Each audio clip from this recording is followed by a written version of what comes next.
రెండు కోరబడిన అంశాలు చర్చించాల్సిన అవసరం ఉంది. అందులో ఒకటి వాయిద్యం సమితి.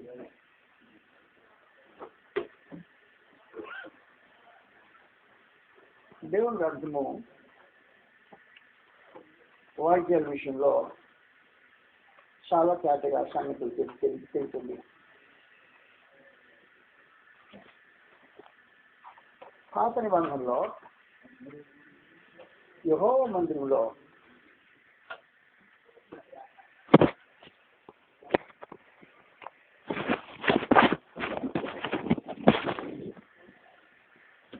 ప్రత్యేకించి లేవి యాజకులు ఈ ధర్మాన్ని జరిగించడానికి నియమించబడ్డారు. మొదటి దినవృత్తాంతం గ్రంథం 23వ అధ్యాయంలో, మొదటి దినవృత్తాంతములు 23వ అధ్యాయం. పాత నిబంధన ఆరాధనలో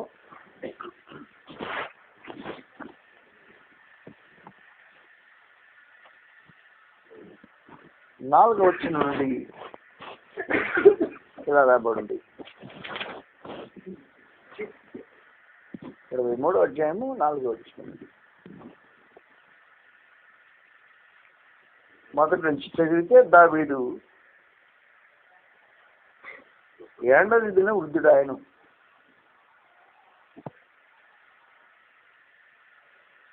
గనుక అతడు తన కుమారుడైన సొలొమోనును ఇశ్రాయేలు మీద రాజుగా నియమించాడు.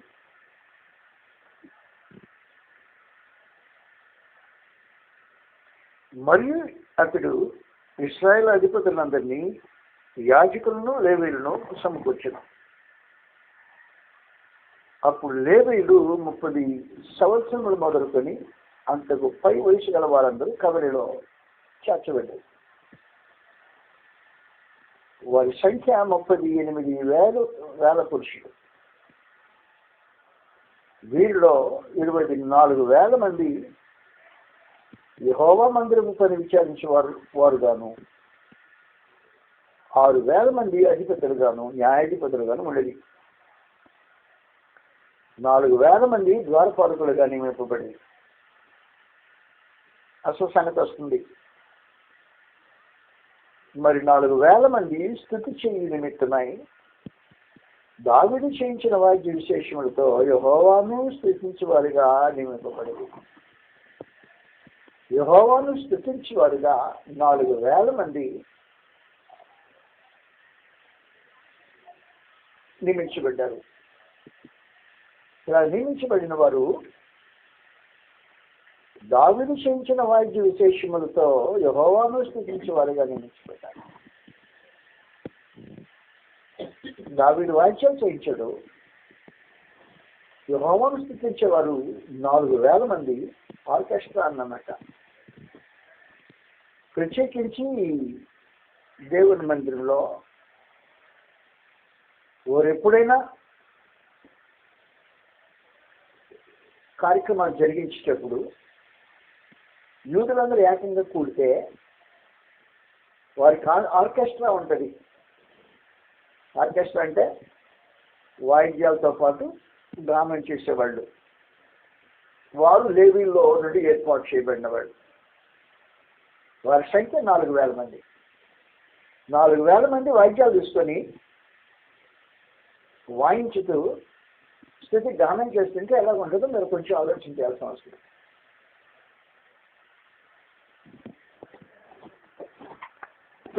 మొదటి దినవృత్తాంతం 29వ అధ్యాయంలో, రెండవ దినవృత్తాంతం 29వ అధ్యాయంలో,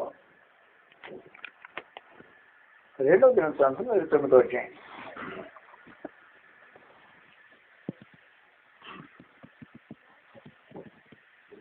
20వ వచనం నుండి 29వ అధ్యాయము 2వ దినవృత్తాంతం.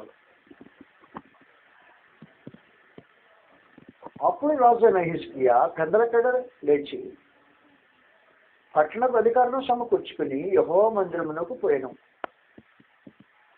రాజ్యము కొరకును, పరిశుద్ధ స్థలము కొరకును, యోధావారి కొరకును పాప పరిహార బలి చేటికై 7 కోడెలను 7 పొట్టేళ్లను 7 గొర్రెలను 7 మేకపిల్లలను వారు తెచ్చించాయి. గనుకతడు యెహోవా బలిపీఠం మీద వాటిని అర్పించుదని అహరోను సంతతి వాళ్ళకు యాజకుడు ఆజ్ఞాపించాడు. పరిచారకులు ఆ కోడెలను వధించినప్పుడు యాజకులు వాటి రక్తం తీసుకొని బలిపీఠంలో ప్రోక్షించారు. ఆ ప్రకారము వారు పొట్టేళ్లను వధించినప్పుడు యాజకులు ఆ రక్తము బలిపీఠం మీద ప్రోక్షించారు. వారు గొర్రెపిల్లను వధించినప్పుడు ఆ రక్తం బలిపీఠం మీద ప్రోక్షించారు.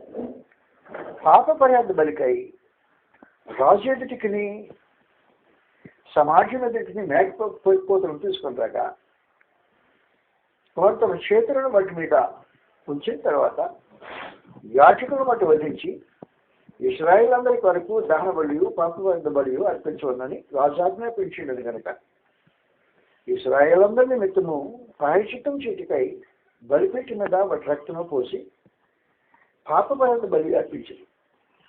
మరియు దావీదు రాజునకు దీర్ఘదర్శి అయిన గాదును ప్రవక్త అయిన నాతాను చేసిన నిర్ణయం చొప్పున యెహోవా మందిరములో తాళములను స్వరమండలములను సితారాలను వాయించుటకై అతని లేవీయులను ఏర్పరచు. అలాగ జరుగువనని యెహోవా తన ప్రవక్తల ద్వారా ఆజ్ఞాపించింది. అందువల్ల యెహోవా మందిరంలో వాయిద్యాలు వాయించడం అనేది దేవుని ఆజ్ఞ ప్రకారమే జరిగింది. మనుషులు కొత్తగా కనిపించలా. మనవాళ్ళు ఏం చేస్తుంటారంటే ఈ రోజున వాయిద్యాలు లేవు అని చెప్పడానికి ఆమోస్ గ్రంథానికి వెళ్ళి 5వ అధ్యాయంలో దావీదు కల్పించినట్టు వాయిద్యాలు చేసి పిచ్చి పాటలు పాడారు కాబట్టి మనం పాడకూడదు అంటున్నారు. కాదు, వాస్తవ సంగతి అది.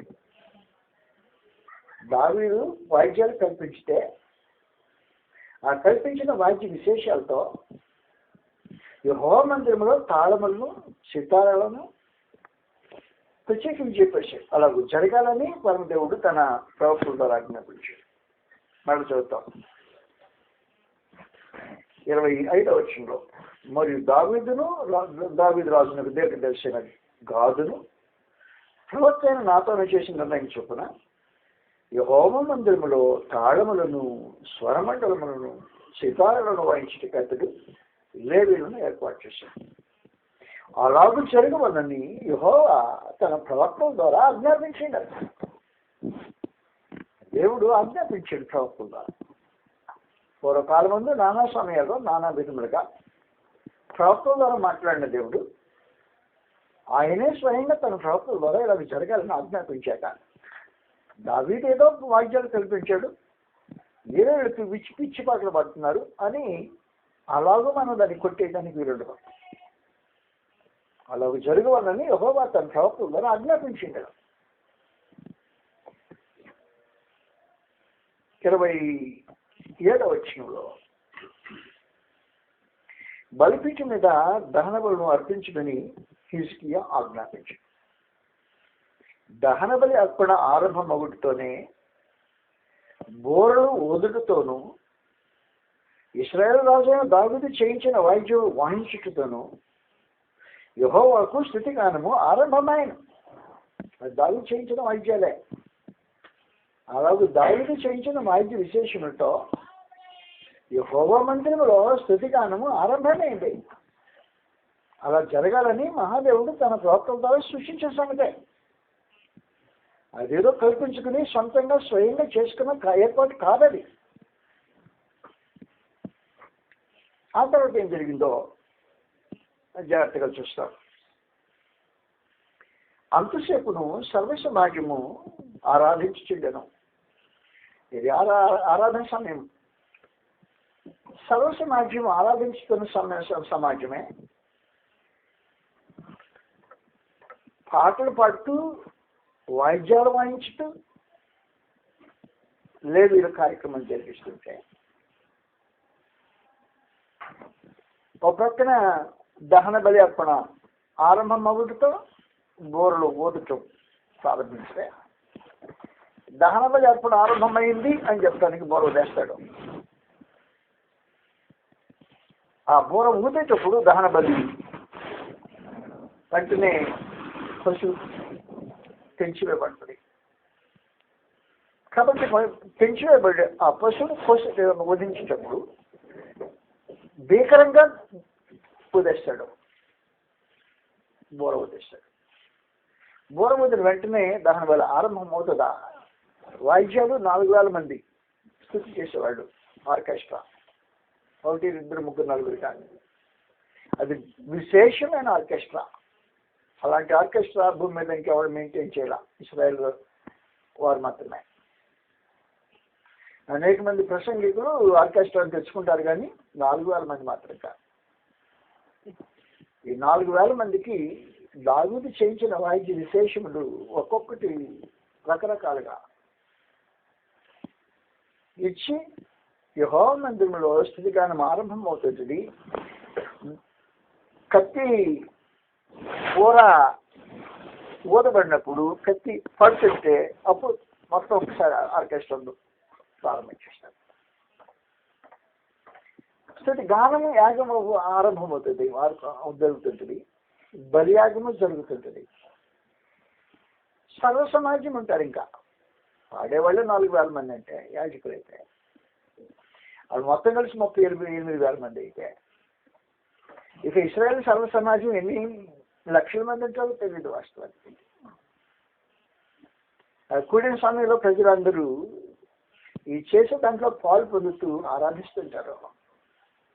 ఈ ఆరాధన వారు పాడతారా కాదు, వారి హృదయంతో ఆరాధిస్తుంటారు. వారు తల నుంచి ఆరాధన చేస్తుంటారు. చదువుతాం కిందకి ఆ మాటకు వచ్చేసి.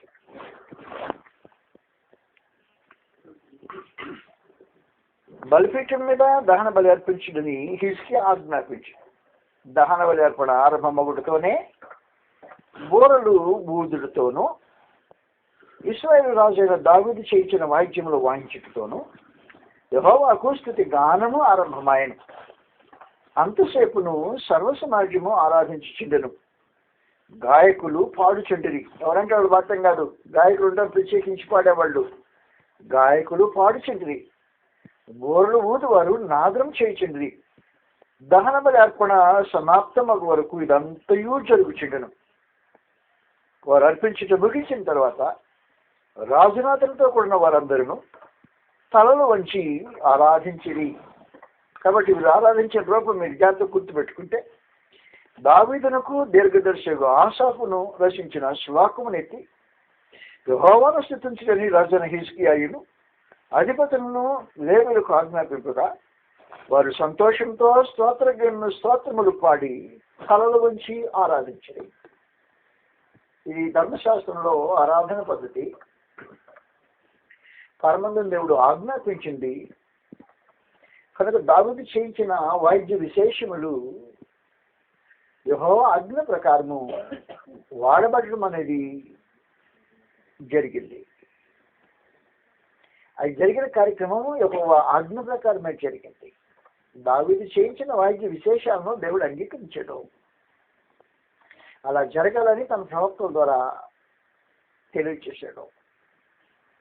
అందువలన ఈ రోజున మనం కొత్త నిబంధనలో వాయిద్యాలు ఎందుకు వాడము అనే దానికి వేరే రకంగా పోకుండా ఇక్కడే ఉండి సంగతి తెలుసుకోవచ్చు.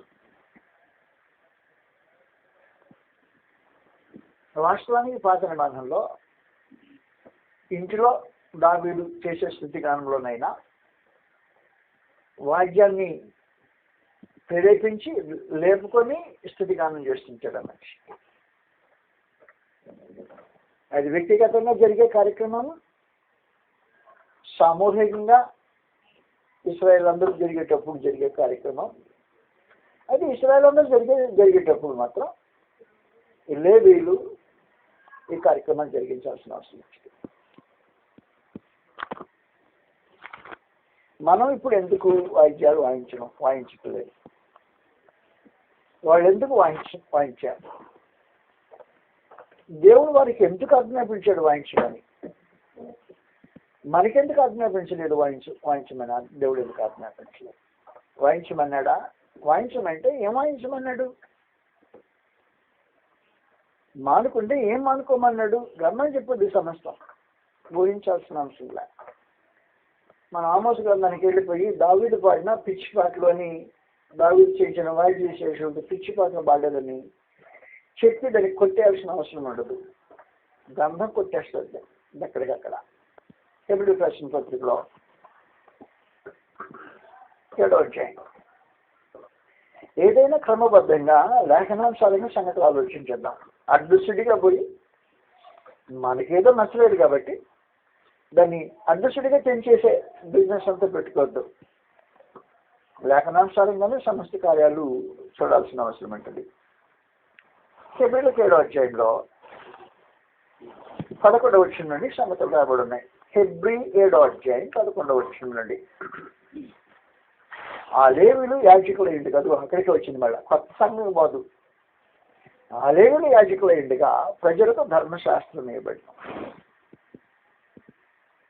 గనుక ఆ యాజకుల వలన సంపూర్ణ సిద్ధి కలిగిన ఎడల అహరోను క్రమంలో చేరిన వాడని చెప్పబడగా మెల్కీసెదెకు క్రమంలో చేరిన వేరొక యాజకుడు రావాల్సిన అవసరమేమి?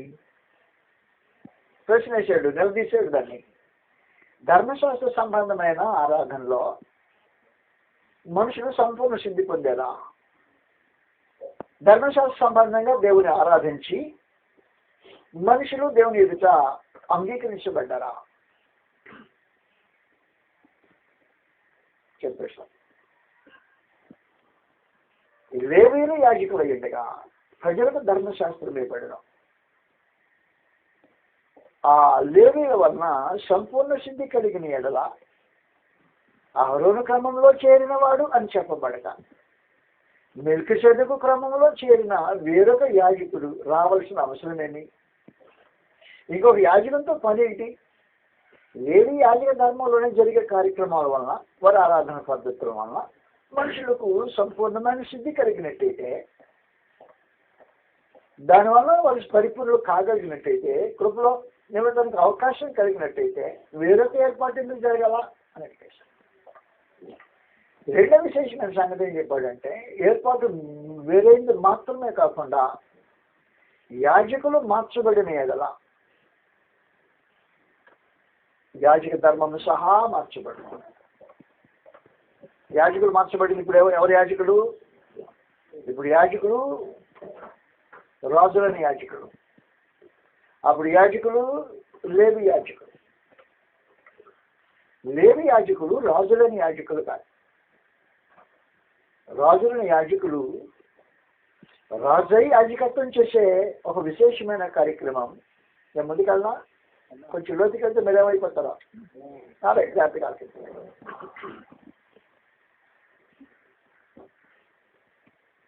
ఆ లేవి యాజకులు రాజులని యాజకుడు కాదు. వారు లేవీయులు యాజక ధర్మం చేసేవారు మాత్రమే.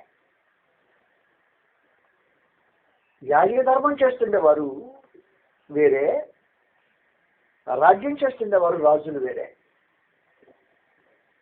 రాజులు దావీదు సింహాసనం మీద, యాజకులు యెహోవా మందిరం మీద.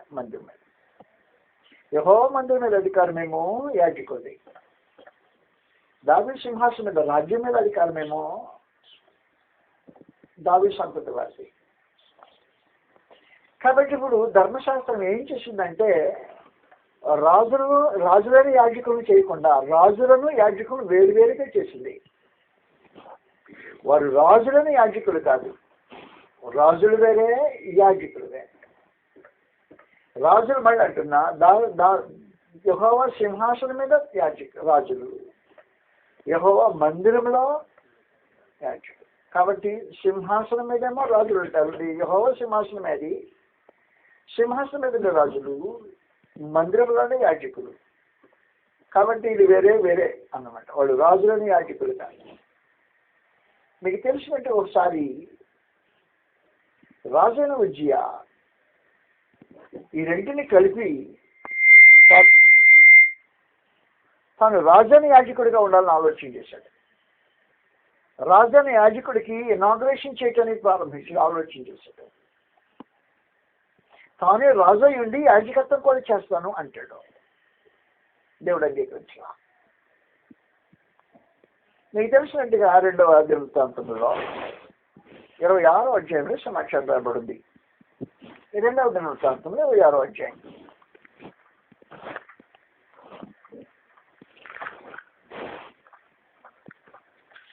రాజైన ఉజ్జియా యొక్క వృత్తాంతం ఈ సమయంలో తెలియజేయబడుతుంది.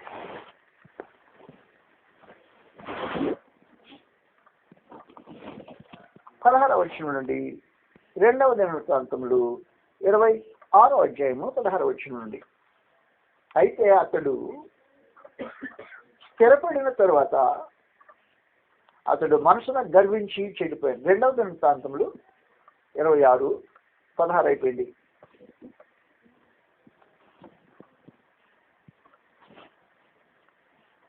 అతడు ధూపపీఠం మీద ధూపం వేటికై యెహోవా మందిరంలో ప్రవేశించింది ఎవరు?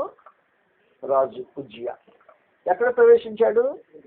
యెహోవా మందిరంలో ప్రవేశించాడు. ప్రవేశించొచ్చునా? ప్రవేశించకూడదు. లేవి యాజకుడు దావీదు సింహాసనం మీద, యెహోవా సింహాసనం మీద కూర్చోకూడదు. దావీదు సంతతి వాడు యెహోవా మందిరంలో పనిచేయకూడదు. అది వేరే, ఇది వేరే. అప్పుడు మీరు జాగ్రత్త చూడండి. అతడు ధూపము పీఠ మీద ధూపం వేటికై యెహోవా మందిరంలో ప్రవేశించి తన దేవుడైన యెహోవా మీద ద్రోహం చేయగా యాజకుడైన అజర్యాయు అతనితో కూడా ధైర్యవంతులైన యెహోవా యాజకులు 8 మంది అతని వెంబడి లోపలికి పోయి వారు రాజైన ఉజ్జియాను ఎదిరించి రాజుగారిని ఎదిరించాడు. ఎక్కడికి వెళ్ళాడు రాజుగారు? యెహోవా మందిరంకి వెళ్ళాడు. వెళ్ళకూడదు, వెళ్ళాడు మొత్తానికి. ధూపం వేయించినా రాజు యాజకత్వం చేసినా చేయకూడదు. రాజు యాజకత్వం చేయకూడని పరిస్థితి.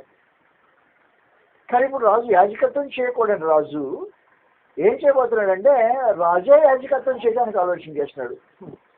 చేయొచ్చునా? చేయకూడదు. ఇది ధర్మశాస్త్రం యొక్క పద్ధతి.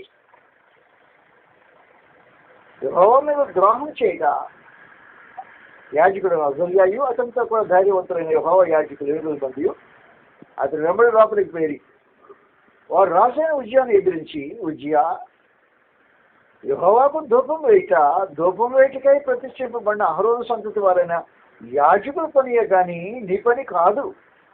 పరిశుద్ధ స్థలములో నుండి బయటికి పొమ్ము.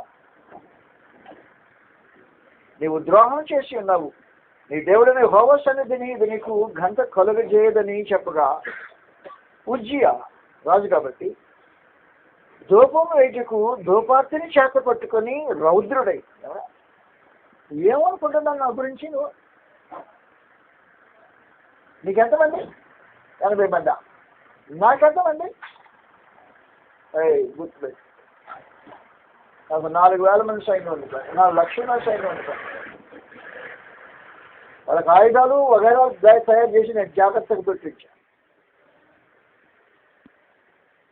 నేను యెహోవా మందిరానికి వెళ్తే దూపం వేయాలని ఆలోచన కలిగింది. వేస్తాను, ఏమంటావు?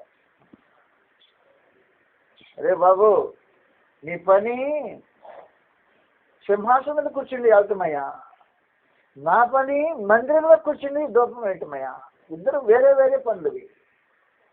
నీవు రాజు అని యాజకుడు కాదు. నువ్వు రాజువే, నేను యాజకుడిని. నేను యాజకుడు, రాజు. ఇది రాజులని యాజకు సంబంధించింది కాదు. కనుక రాజే యాజకత్వం చేయబడిన ఈ ప్రత్యేకమైన సందర్భంలో నెట్టివేయబడి కాదు, కుష్టుతో మొత్తబడి ఆ తర్వాత నెట్టివేయబడ్డాడు. రౌద్రం చూపించబడేసారి నేనేమనుకుంటున్నావు రాజులని ఆ ప్రతాపం చూపించబోయే ప్రత్యేకమైన సందర్భంలో పరమదేవుడు జోక్యం పుచ్చుకుని నడినెత్తిని కుష్టి పెట్టేశాడు. ఆ నడినెత్తిని ప్రారంభమైన కుష్టి కిందకి దిగజారింది. తన చేతి కనపడింది దేహంలో. దేవుడు బొత్తేయడం సంగతి అతనికి అర్థమైపోయింది.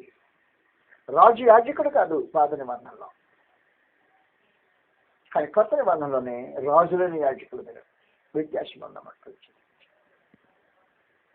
ఈ వ్యత్యాసాన్ని జాగ్రత్తగా గమనించాల్సిన అవసరం ఉంది. కనుక ఆ సమయంలో వాస్తవంగా జరిగిన సమాచారం ఏంటంటే ఆ లేవీలు యాజకులు అయ్యుండగా ప్రజలకు ధర్మశాస్త్రం అనిపించబడింది. ఆ లేవీల వలన సంపూర్ణ సిద్ధి కలుగుల. అందువల్ల అహరోను క్రమంలో చేరిన వాడని చెప్పబడక మెల్కీసెదెకు క్రమంలో చేరిన వేరొక యాజకుడు రావాల్సిన అవసరం ఉంది. ఇప్పుడు వచ్చిన కొత్త యాజకుడే రాజుగా ఉండి యాజకత్వం చేసే యాజకుడు, కొత్త యాజకుడు. ఇది మెల్కీసెదెకు యొక్క క్రమం. నేను చెప్పేది అర్థమవుతుందా? లేవి యాజక ధర్మం ప్రకారం కార్యక్రమాలు వేరే, మెల్కీసెదెకు క్రమం ప్రకారము కార్యక్రమాలు వేరే. మెల్కీసెదెకు క్రమంలో కార్యక్రమం ఎలాగుంటుందంటే రాజే యాజకత్వం చేస్తాడు. పాత నిబంధన కాలంలో రాజే యాజకత్వం చేయడానికి వెళితే ఆ సమయంలో ప్రత్యేకించి రాజు సింహాసనం మీద, యాజకుడు మందిరం మీద అధికారం చేసే ఏర్పాట్లు ఉన్న కారణాన దీన్ని దేవుడు కాకుండా తానే ఉజ్జియా మాత్రమే స్వయంగా కలపాలని ఉద్దేశించి రాజు యాజకత్వం చేసే అవకాశం కొరకు ప్రయత్నం చేస్తే దేవుడు అతన్ని కుష్టుతో ముద్దేసి బయటికి నెట్టేసాడు. అందులో ఆ ప్రత్యేకమైన యాజక ధర్మం జరుగుతుంటే కోడెలు వధించబడాయి. వధించడానికి ముందుగా బోర గట్టిగా ఊదేవాడు, దాని మీద దెబ్బ పడేది, చనిపోయేది. రక్తం తీసుకొని ప్రోక్షించడానికి వానికి వెళ్ళేవాడు యాజకుడు. ఎప్పుడైతే దెబ్బ పడిందో వాద్య విశేషంతో 4,00,000 మంది ఆర్కెస్ట్రా భోగించేసేవాడు ఒకేసారి. చాలా విచిత్రంగా ఉండేది ఆరాధన. అయితే అది ఈ లేవీలు యాజకులుగా ఉండేటప్పుడు జరిగిన కార్యక్రమం. ఇప్పుడు లేవీలు యాజకులుగా లేరు. ఎవరు వచ్చారు? మెల్కీసెదెకు క్రమం చొప్పున వేరొక యాజకుడు వచ్చాడు. ఈ యాజకుని యొక్క ఆధ్వర్యంలో ఆ యాజకత్వం జరగదు అన్నమాట. అందుకని ఏం చెప్పాడంటే ఆ లేవీలు యాజకులుగా ఉండగా ప్రజలకు ధర్మశాస్త్రం ఇవ్వబడను. ఆ లేవీలు సంపూర్ణ శుద్ధి కలిగిన ఎడల అహరోను క్రమంలో చేరిన వాడని చెప్పబడక మెల్కీసెదెకు క్రమంలో చేరిన వేరొక యాజకుడు రావాల్సిన అవసరమేమి? లేవీలు యాజకులు మార్చబడినందున యాజక ధర్మం సహా. ఏంటి యాజక ధర్మం? యాజక ధర్మము బలు అర్పించడం, బోరులు వదటం, వాయిద్యాలు వాయించడం, దాంతోపాటు పాటలు పాడడం. ఇప్పుడు ఏం చేశాడంటే ఈయన యాజక ధర్మం మార్చేసాడు. సంపూర్ణ యాజక ధర్మం మార్చడంతో ఏం జరిగిందంటే ఇక మీద బలు అర్పించడం అక్కడ బయట. బలు అర్పించడంతో పాటు బోర్ల వదటం ఎగిరిపోయింది. బోర్ల వదటంతో పాటు వాద్య విశేషంతో స్థితి యాగం చేయటము ఎగిరిపోయింది. మొత్తం ఎగిరిపోయింది. యాజక ధర్మం సంపూర్ణంగా ఎత్తేసేసాడు. ఇప్పుడు కొత్త యాజకులకు ఏం ఆజ్ఞాపించాడో అది మాత్రమే చేయాల్సిన అవసరం ఉంది. కనుక పాత నిబంధనలో దావీదు వాయించాడు, లేకపోతే వారు వాయించాడు, యెహోవా ఆజ్ఞాపించాడు అని చెప్పడానికి ఇక్కడ చెందించే కార్యక్రమం కాదు. హెబ్రీయులకు రాసిన పత్రిక 13వ అధ్యాయంలో ఈ మారిన విశేషమైన సంగతిని గురించి తెలియజేస్తున్నాడు. హెబ్రీయులకు 13వ అధ్యాయంలో కొత్త యాజక ధర్మం ప్రకారం ఎలాగో దేవునికి స్తుతి యాగం చేయాలో ప్రత్యేకించి తెలియజేశాడు. 10వ వచనం నుండి ఈ సంగతులు రాబడున్నాయి. 13వ అధ్యాయము 10వ వచనం నుండి. మనకు ఒక బలిపీఠం కలదు, వారి బలిపీఠం కదా ఇది. వాటికి సంబంధమైన వాటిని తింటకు గుడారంలో సేవ చేసిన వారికి అధికారం లేదు. వేటి రక్తము పాప పరిహార్థముగా పరిశుద్ధ స్థలంలోనికి ప్రధాన యాజకం చేత తేబడును. ఆ జంతువుల కళేబరములు శిబిరమును కూడా దహింపబడును. కావున యేసు కూడా తన స్వరక్తం చేత ప్రజలను పరిశుద్ధపరచుటకై జంతువుల బదులుగా కొత్త పశువు క్రీస్తు ప్రభు.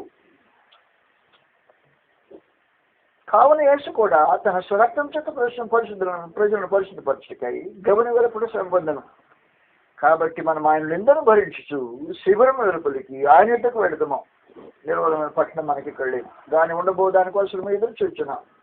కాబట్టి ఆయన ద్వారా మనము దేవునికి ఎల్లప్పుడూ ఏం చేద్దాము? స్తుతియాగం చేద్దాము. మరి మన వైద్యం తేవద్దా? బరువులు తీసుకురావద్దా? అవసరం ఉండదు. చదివేసైపోయింది అక్కడ. స్తుతియాగం చేయడము అనగా ఆయన నామమును ఒప్పుకొంచు, జీవహాఫలం అర్పించడము.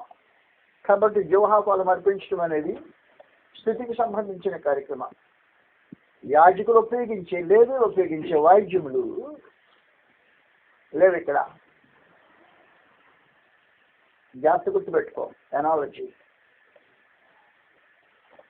నిర్గమకాండం 17వ అధ్యాయంలో ఎనాలజీ కోసం చెప్తున్న సమాచారం. నిర్గమకాండం 17వ అధ్యాయంలో పరమందం దేవుడు ఇశ్రాయేలుకు నీళ్లు లేని పరిస్థితిలో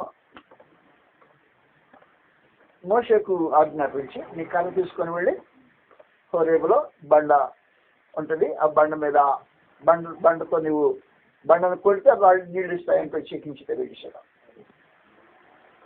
17వ అధ్యాయం అది.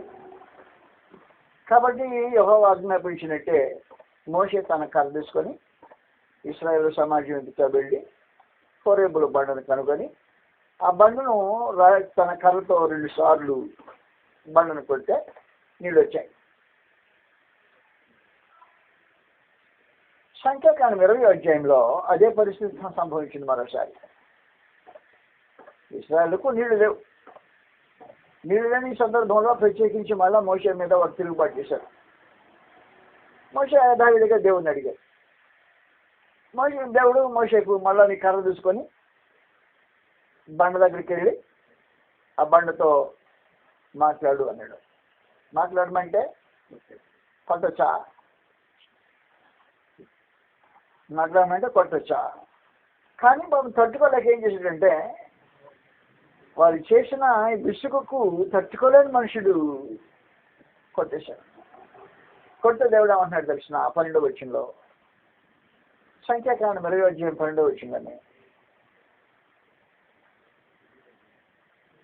20వ అధ్యాయం సంఖ్యాకాండం 12వ వచనంలో, మీరు ఇశ్రాయేలు కన్నుల ఎదుట నా పరిశుద్ధతను సన్మానించినట్టు నన్ను నమ్ముకొనకపోతుంది కనుక. కాలేదు, గదగా ఉంటుంది. నమ్ముకోలేదా? మోషే దేవుడు నమ్మలేదా? అహరోను యాజకుడిని, అహరోను దేవుడి మందిరంలో పనిచేసి యాజకుడిని నమ్మలేదా? ఏం జరిగింది వ్యత్యాసం? జరిగిన వ్యత్యాసం ఏం లేదు. కొట్టమన్న దేవుడే మాట్లాడమన్నాడు. వాయిద్యాలు వాయించమన్న దేవుడే స్తుతి యాగం చేయమన్నాడు. అది మనకు వ్యత్యాసం.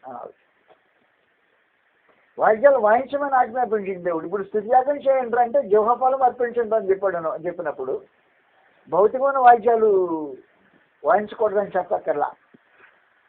మోషే ఎక్కువ జాగ్రత్త. మోషే మొన్న చెప్పాను నేను కొట్టమని, ఈసారి మళ్ళీ బండ దగ్గరికి వెళ్తున్నా కర్ర తీసుకొని. కొట్టేవేమో సుమి, జాగ్రత్త, కొట్టొద్దు అలా. ఏం చెప్పాడు? మాట్లాడు అని. మాట్లాడు అంటే ఏం చేశాడు ఈయన? కొడితే ఆయన తప్పేమైంది? కొడితే తప్పేమైందంటే ఇశ్రాయేలు కన్నుల ఎదుట నా పరిశుద్ధతను సన్మానించినట్టు నన్ను నమ్ముకోలేదు అంటే వదిలిపెట్టలా. ఈ వాగ్దానం చేసిన కనాను భూమి దేశంలోనికి మీరు వెళ్ళరు అనేసాడు. అంత పెద్ద శిక్ష మాట్లాడమంటే కొత్త పెద్ద విశేషమైన సంగతి ఉంది. నేను మాట్లాడమంటే మాట్లాడాలా, కొట్టమంటే కొట్టాలా. ఆ సమయంలో ఈ లేవీలకు ఏర్పాటు చేసి పెట్టాను. లేవీలు యాజకులు అయ్యిందిగా ప్రజలకు ధర్మశాస్త్రం ఇచ్చాను. ఆ ధర్మశాస్త్రం ఇచ్చిన రోజున నా ప్రవక్తల ద్వారా లేవీలు దావీదు చేయించిన వాయిద్య విశేషాలు వాయించి యెహోవా మందిరంలో స్తుతి యాగం చేయమని చెప్పాను. ఇప్పుడు యెహోవా మందిరము యెరూషలేము దేవాలయం కాదు, క్రీస్తు సంఘం యెహోవా మందిరం. అప్పుడు ఇశ్రాయేలు, ఇప్పుడు క్రైస్తవులు. అప్పుడు ధర్మశాస్త్రం, ఇప్పుడు కొత్త నిబంధన. అప్పుడు లేని యాజకులు, ఇప్పుడు రాజులని యాజక సమూహం సంపూర్ణంగా మారిపోయింది. అప్పుడు స్థితి గానం చేసేటప్పుడు వాయిద్యాలు వాయించాలా దేవునాకి. ఇప్పుడు మహాదేవుడు తెలియజేసినట్టుగా స్థితి యాగం చేసేటప్పుడు జీవఫలం అర్పించు. అయితే వాయిద్యాలు ఉన్నాయి, మనం వాయించాల్సిన వాయిద్యాలు. అది మాత్రం సంగతి గుర్తుపెట్టుకోవాల్సిన అవసరం. మనం వాయించాల్సిన వాయిద్యము భౌతికమైన వాయిద్యం కాదు. మనం వాయించవలసిన వాయిద్యము హృదయపమైన ఈ వాయిద్యం తీసుకొని దేవుని సమ్మకానికి రావాల్సిన అవసరం ఉంది. జీవఫలం అర్పించేటప్పుడు స్థుతి యాగం చేయాల్సిన అవసరం ఉంది. స్థుతి యాగం చేయటం అంటే పాటలు పాడటం కాదు. మన భాష మారిపోవాలి. ఏం చేయాలి? మనము స్థుతి యాగం చేయాలి. యాగం అంటే బలి, స్థుతి బలి చేయాలి.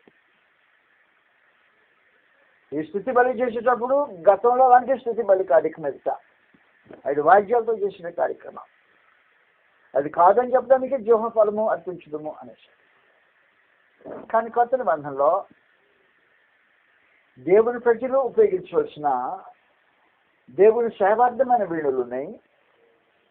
అవి భౌతికమైన వీణులు కాదు. ప్రకటన గ్రంథము 15వ అధ్యాయంలో 14వ అధ్యాయంలో 15వ అధ్యాయంలో 2 సార్లు చదువుతాం ఈ సందర్భం. ముందు ప్రకటన గ్రంథము 14వ అధ్యాయంలో సమాచారం రాయబడింది. 2వ వచనంలో మరియు విస్తారమైన జలముల ధ్వనితోను గొప్ప ఉరుము ధ్వనితోను సమానమైన ఒక శబ్దము పరలోకము నుండి రాగా వింటిని. నేను వినిన ఆ శబ్దము వీణలు వాయించుచున్న వైణికుల నాదమును పోలినది. 14వ అధ్యాయం 2వ వచనం. అది ఎలాంటి శబ్దం? అది వైణికుల నాదమును పోలినది. వైణికుల నాదం అది వైణికుల నాదం కాదు, పోలింది. అలాగా వైణికులు నాదం వాయించుతుంటే ఎలాగో వినసొంపుగా ఉంటుందో ఆ వినసొంపుగా ఉండే దాన్ని పోలినది ఈ శబ్దం. విస్తార జల ప్రవాహముల ధ్వని వలె, గొప్ప ఉరుము ధ్వని వలె. గొప్ప ఉరుము ఉరిమితే గంభీరంగా ఉంటుంది. జల ప్రవాహంలో ధ్వని లయబద్ధంగా ఉంటుంది. జలాలు పైనుంచి కిందకి పడుతుంటే ఒకే రకం గల గల గల గల ఒకే రకమైన లయగా ఉంటుంది. లయతో కూడినది, గంభీరమైన శబ్దంతో కూడినది, శ్రవ్యగానమైంది, వినటానికి వినసొంపుగా అయింది. వైణికులు వాయించున్న వీణలు వాయించున్న వైణికులు నాదమును పోలి ఉన్నది. వారు ఏం చేశారంటే పాట పాడారు. అంటే పాట పాడితే ఎలాగుందంటే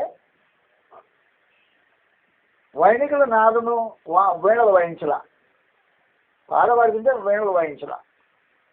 కానీ పాట వింటే వైణికుల నాదం పోలి శ్రవ్యగానంగా ఉంది, వినసొంపుగా ఉంది. అది క్రమబద్ధంగా లయబద్ధంగా ఉంది. ఒకరు ఒకవైపున ఇంకొకరు ఇంకొక వైపున వాక్యాలు కార్యక్రమం కాదు.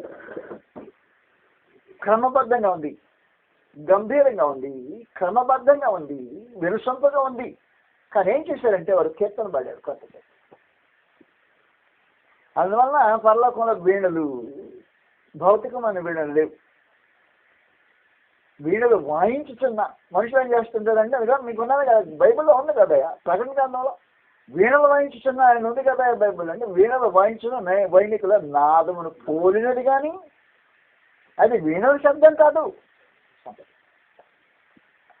వీణల శబ్దం కానీ వీణల వైణికుల నాదం పోలి వినసొంపుగా శ్రవ్యగానంగా ఉన్న సమాచారాన్ని విడిచిపెట్టేసి అదిగే పరలోకంలో వీణలోనే ఉంది కదా బైబిల్లో కాదు. వీణలో వంటి శబ్దం అది వైణికుల నాదమును పోలినది. వారు ఏం చేశారు? కింద పాట పాడారు, కొత్త పాట పాడారు. వారు పాడిన కొత్త పాట ఎలాగున్నదంటే గంభీరంగా ఉరుములాగాను, విస్తార జల ప్రవాహంలో ధ్వని వలె క్రమబద్ధంగా లయబద్ధంగాను, వీణలు వాయించిన వైణికుల నాదం వలె శ్రవ్యగానంగాను అలాగూ తరబేదైపోయి పాడారు. మనం 4-5 కొన్ని స్థానిక సంఘాల నుంచి వచ్చి కూడాం. ఒక పాట మనం అందరూ ఒకే రకంగా పాడం. కొద్దిగా ఏదో కొంచెం వ్యత్యాసాలు గొడవలు ఉండే ఉంటాయి. ఈ వ్యత్యాసాల గొడవలు సర్దుకోవాలి. ఇప్పుడు అది అని చెప్పేసి మీరు అందరూ కూడి ఒకసారి పాడుతుంది ఎట్లా ఉండాలంటే గంభీరంగా ఉండాలి, విస్తారపు జల ప్రవాహం ధ్వని వలె ఉండాలి, వీణలు వాయించిన వైణికులు నాదం పోయి ఉండాలి. అందుకని ఎవరి దారిన వాళ్ళు, ఎవరి శ్రాయ వాళ్ళు, ఎవరి లయ వాళ్ళు, ఎవరి శృతి వాళ్ళు అలా లాగేయటం కాదు అని చెప్పేసి అది కీర్తన బాధ్యతమే కానీ వాయిద్యాలు వాయించటం కాదు. అయితే వాయిద్యం ఉంది, వాయించాల్సిన వాయిద్యం. అది ఇప్పుడు నేను చెప్పాను 15వ అధ్యాయంలో వాయించాల్సిన వాయిద్యం అది.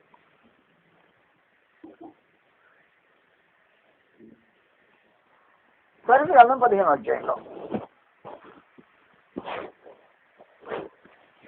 ఈ వాయిద్యము భౌతికమైన వాయిద్యం కాదు.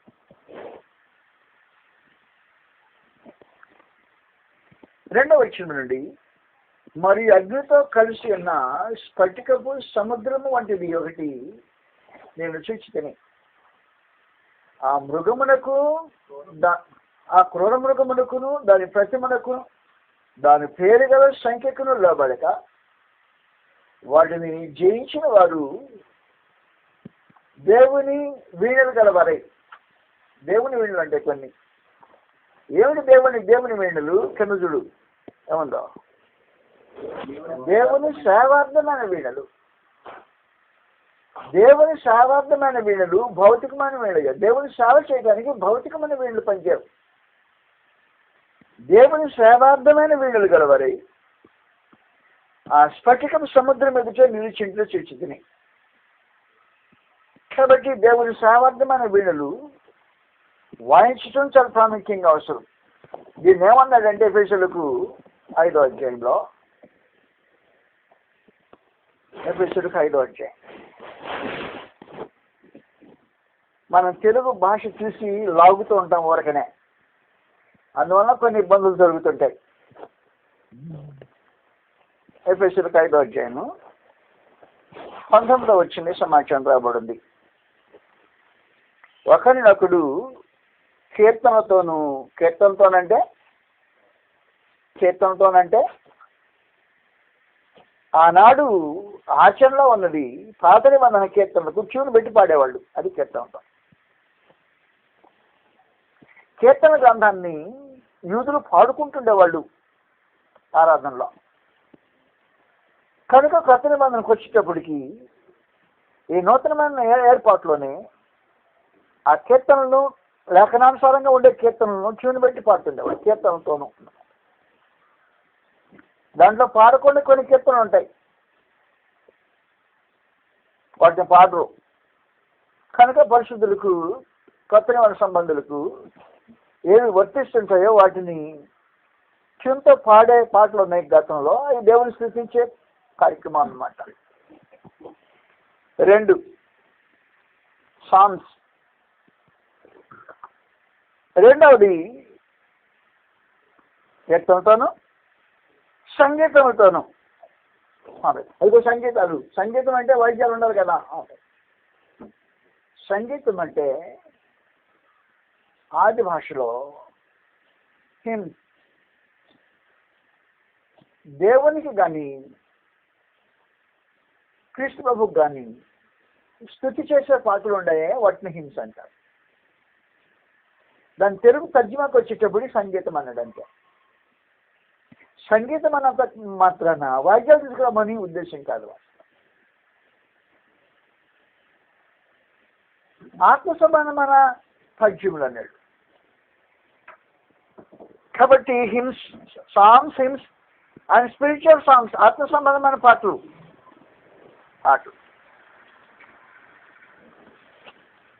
అప్పుడు అసలు వస్తుంది.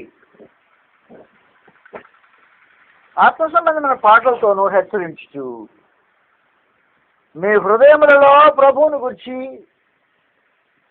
పాడుచు గానం చేయొచ్చు. కాబట్టి అక్కడ ఉపయోగించిన ప్రత్యేకమైన గ్రీక్ పదం ఉంది, సాలో అంటే మీటుట అని అర్థం.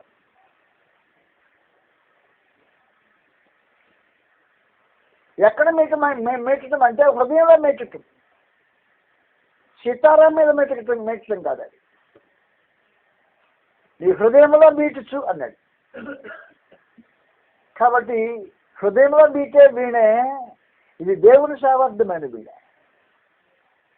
స్తుతి యాగం చేసేటప్పుడు ఏం చేస్తుందంటే కొత్త నిబంధన సంబంధులు ఆత్మ సంబంధంగా జీవఫలం అర్పించుతూ ఇశ్రాయేలు వలె భౌతికమైన దేవుడు ఉపయోగించిన భౌతికమైన దావీదు చేయించిన వాయిద్య విశేషములు కాకుండా దేవుని సేవార్థమైన వీణులు హృదయంలో మీడుతుంటారు శత్రువంతా.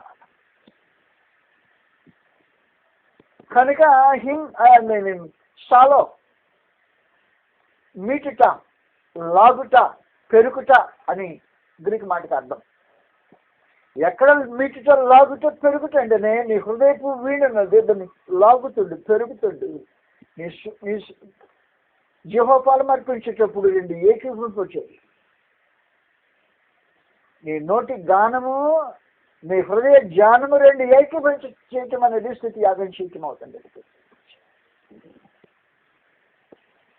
అందువల్ల వాయిద్యాలు లేవని మనం ఒక ప్రక్కనే చెప్పామంటే వాస్తవం. వాయిద్యాలు లేవంటే భౌతికమైన వాయిద్యాలు లేవు, వాస్తవమైన సంగీతే. కానీ ఈ సంగీతము వాయిద్యం లేని సంగీతం కాదు, అది భౌతికమైన వాయిద్యం లేని సంగీతం కరెక్ట్. కానీ మీకే ఒక దేవుని సేవార్థమైన వీణుంది.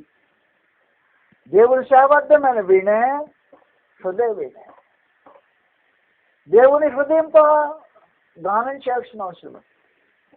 అందువల్ల జీవఫలం అర్పించే మనుషుడు హృదయంలో మీటుతూ, అందుకే చెప్పాడు మీ హృదయంలో పాడుచు గానం చేయొచ్చు. దేవుని సేవార్థమైన వీణది, అది మీటవలసిన అవసరం ఉంది. అలాగ మీటుతూ జీవఫలం అర్పించుతుంటే స్థుతి యాగం అవుతుంది. దాని గురించి స్థుతి యాగం వచ్చి మాట్లాడు.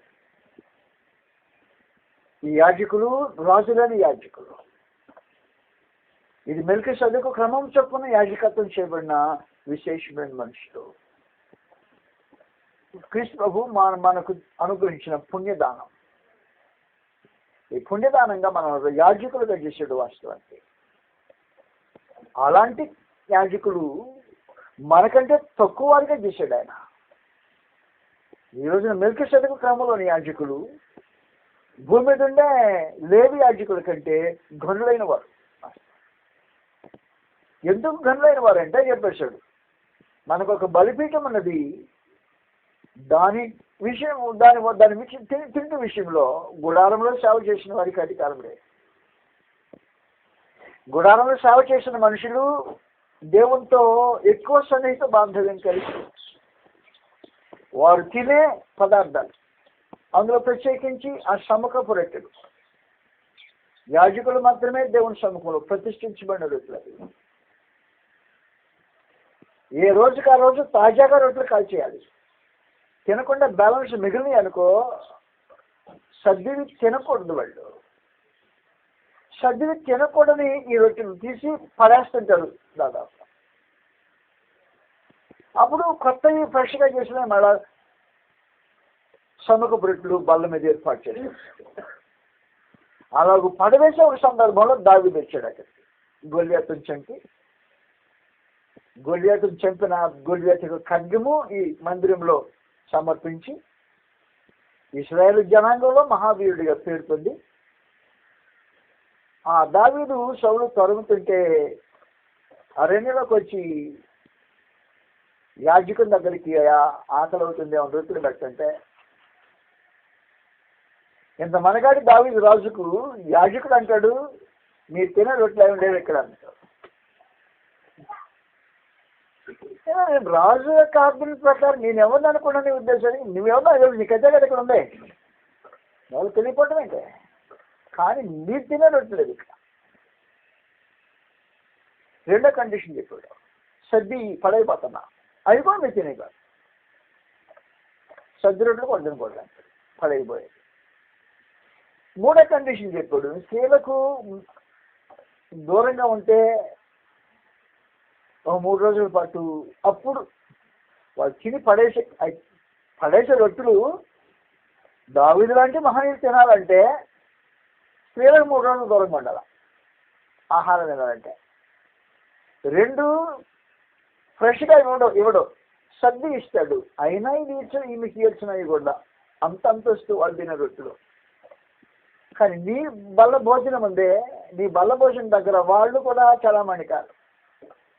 మనకు ఒక బలిపీఠం ఉంది 10వ వచనంలో, ఒక హెబ్రీ 13వ అధ్యాయంలో. నీ యాజకత్వము చాలా సూపర్ స్పెషల్, మహావిశేషమైనది. రాజులను యాజకుల సమూహము క్రీస్తు ప్రభు మన కొరకు పుణ్యంగా దానం చేసింది. ఆయన రాజ యాజకత్వం చేస్తుంటాడే, అలాగే మన రాజ యాజకులుగా యాజకత్వం చేసే రాజుల యాజక సమూహానికి ప్రత్యేకంగా సంబంధించింది. హెబ్రీలకు 13వ అధ్యాయం 10వ వచనంలో మనం గతంలో చూసిన సంగతి, మనకు ఒక బలిపీఠం కలుగుతూ సంగతి మాట్లాడేశాడు.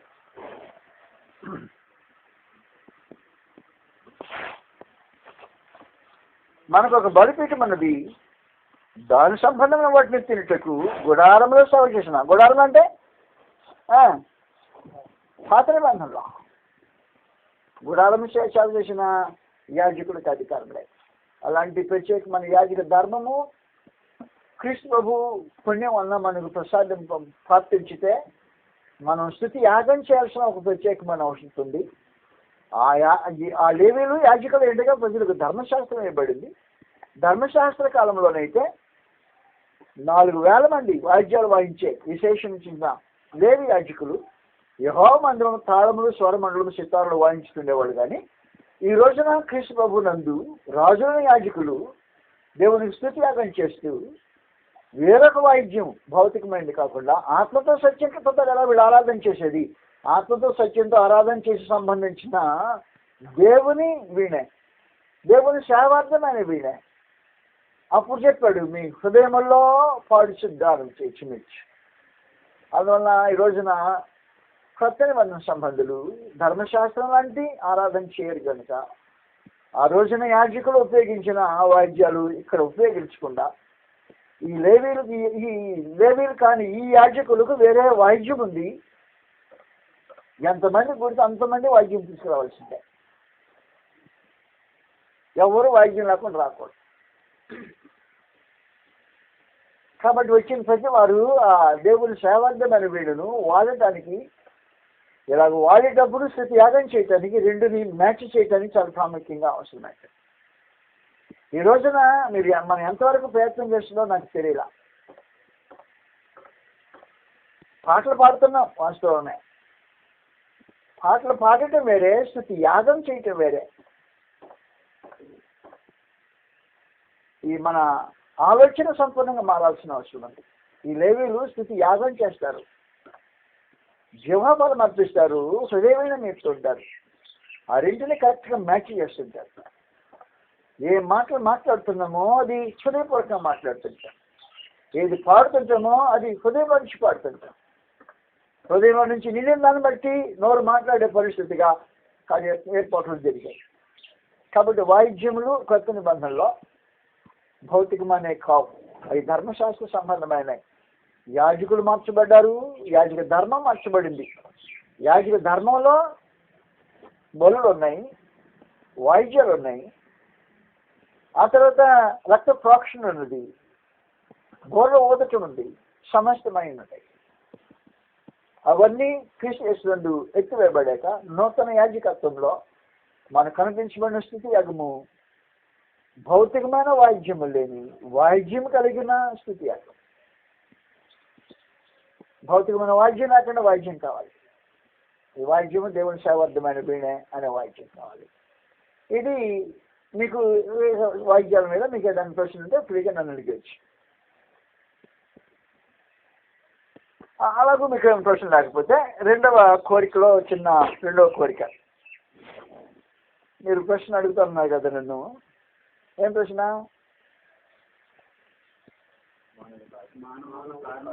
మానవుడు కారణజన్ముడు, అది మీ ప్రశ్న. ఇది బైబిల్ అంశమా, బైబిల్ అంశం కాదా? మొట్టమొదటి మనం ఆలోచించాల్సిన సమాచారం ఏమంటే, మానవుడు కారణజన్ముడు అనేది బైబిల్ అంశమా, బైబిల్ అంశం కాదా? బైబిల్ అంశమా, బైబిల్ అంశం కాదా? బైబిల్ అంశం అయితే ఎక్కడ రెఫరెన్స్? కొంచెం మనం ఆలోచించేద్దాం దాన్ని. బైబిల్ అంశం అయితే గ్రంథం తీసేసి బైబిల్లో సంగతి చదివేసి దాన్ని మనం గ్రంథంలో చర్చిస్తాం. బైబిల్ అంశము ఎక్కడ రిఫరెన్స్?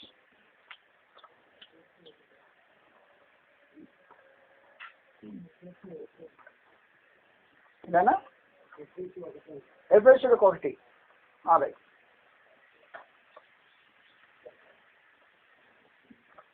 ఒకటి ఎన్నో వచ్చిన ఎఫెసీయులకు 1.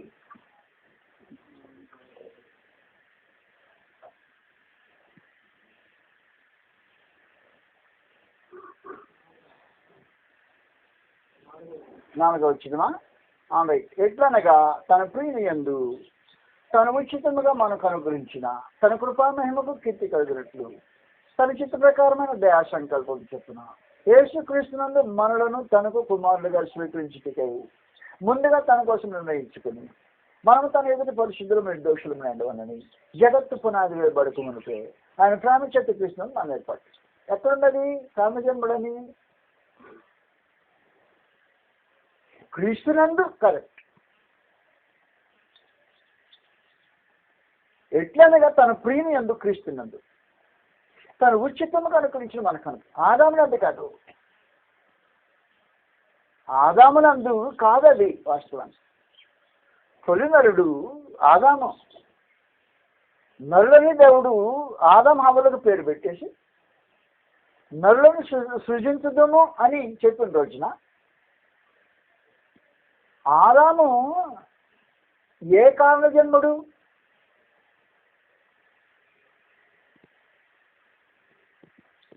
ఏం కారణం ఆయన్ని జన్మించడానికి? కారణ జన్మడు అంటే అర్థం ఏంటి? క్రీస్తునందు కొత్త సృష్టిని మాట్లాడారు, ఒప్పుకున్నాను కదని కాదా? మానవుడు కదను. క్రీస్తునందు దేవుని కుమారుడుగా స్వీకరించబడేవాడు. ఎట్లనగా మళ్ళా 4వ వచనం తన ప్రియని యందు క్రీస్తు ప్రభునందు తాను ఉచితముగా మనకు అనుగ్రహించిన తన కృపా మహిమకు కీర్తి కలిగినట్లు అంత తన చిత్త ప్రకారమైన తన చిత్త ప్రకారమైన దయా సంకల్పం చెప్పిన యేసుక్రీస్తు ద్వారా మనలను తనకు కుమారులుగా స్వీకరించవలని. క్రీస్తు యేసుకు బయట కాదు, అది స్వీకరించవలని ముందుగా తన కోసం నిర్ణయించుకొని మనం తన ఎదుట పరిశుద్ధులను నిర్దోషులను ఉండవాలని జగత్తు పునాది వేయబడుతున్నాం. ముందే చదివాము మనం ఆ సంగతిని. జగత్తు పునాది వేయబడుతున్నాం క్రీస్తునందు. ఆదామునందు కాదు. ఆదామునందు నరుడు, క్రీస్తునందు దేవుని కుమారుడు.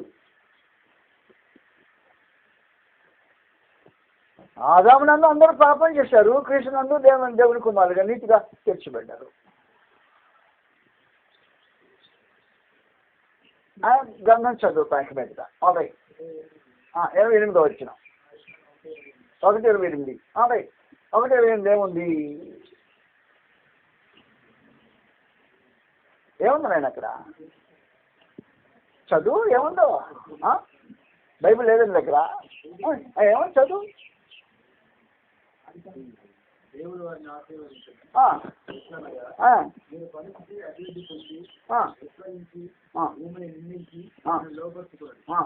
సముద్రపు చేపలను, ఆకాశ పక్షులను, భూమి మీద పాకు ప్రతి జంతువు ప్రతి జీవికి ఏరుడని. కరెక్ట్. రైట్. దేవుడు తన సృష్టి క్రమాన్ని చేశాడు. మొదటి దినం ఒకటి, రెండవ దినం ఒకటి, ఒక వరుసనే ఒక కార్యక్రమం నిర్మించడం. శివునిగా తన సృష్టికి కిరీటంగా నరుని సృజించాడు. నరుని సృజించిన తర్వాత నరునికి ప్రత్యేకించి కొన్ని ప్రత్యేకమైన అవకాశాలు అనుగ్రహించాడు. అనుగ్రహించిన ప్రత్యేకమైన అవకాశాల్లో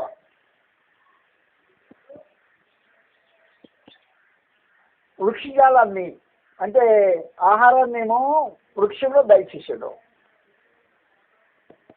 ప్రతి జంతువును, ఆకాశ పక్షిని, భూమి దాన్ని ఏలుడి అని చెప్పాడు. అదే కారణమా జన్మకు? అభివృద్ధి చెందకపోతే మానవ జాతి లేదు అసలు. అభివృద్ధి చెందటమే భూమి మీద దానికి కారణమా? పక్షులు అభివృద్ధి చెందుతున్నాయి, పురుగులు అభివృద్ధి చెందుతున్నాయి, కీటకాలు మరి ఎక్కువగా అభివృద్ధి చెందుతున్నాయి. అయితే వ్యాధిని కలిగించే క్రిములు కొత్త కొత్తగా అభివృద్ధి చెందుతున్నాయి. అభివృద్ధి చెందుతున్నా కారణ జన్మ.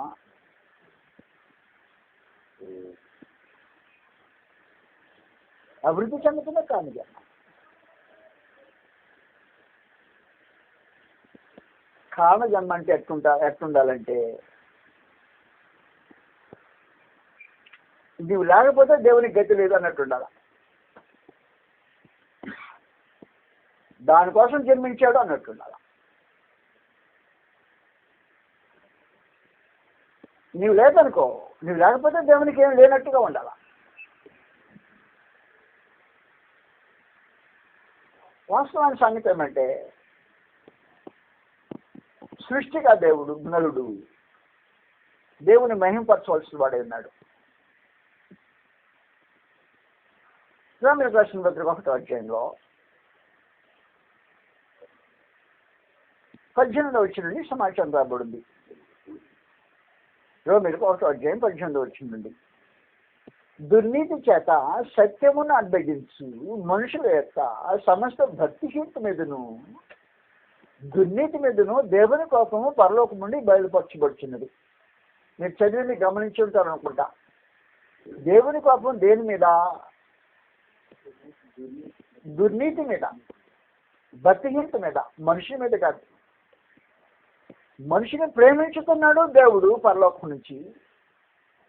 మనిషిని పాడు చేసే దుర్నీతి, భక్తిహీనత, దాని మీద ఆయన కోపం ఉంది. దేవుడు నరులో ఉండే భక్తిహీనతను, దుర్నీతిని వేరువేరుగా చూడగలుగుతున్నాడు. ఈ వేరువేరుగా చూసే ప్రత్యేకమైన సందర్భము మీకు ఒక ఉదాహరణ చెప్తే తెలిసిపోతుంటుంది. ఒక రోగి కడుపులో ఏదో బాధగా ఉండి హాస్పిటల్కి వెళ్ళాం. హాస్పిటల్కి వెళ్ళిన తర్వాత పరీక్షలన్నీ జరిగిపోయాయి. కడుపులో ఏదో గడ్డు ఉన్నది అనే సంగతి వచ్చేసింది. డాక్టర్ గారి కోపము మనిషిని మీదన, మనిషి కడుపులో ఉన్న గడ్డ మీదన. మనిషి మీద ఉండే ప్రాణ తన కోపము గడ్డ మీదకి వెళ్తుంది. అందువల్ల దేవుడు నరుల మీద ఉండే ప్రేమను ఏం చేస్తుంటాడంటే, నరులను పాడు చేసే భక్తిహీనత అది రోగం. నరులను పాడు చేసే దుర్నీతి రోగం. నరుని పాడు చేసే 2 జబ్బులు ఉన్నాయి వాడిలో పరలోకం నుంచి చూస్తుంటే.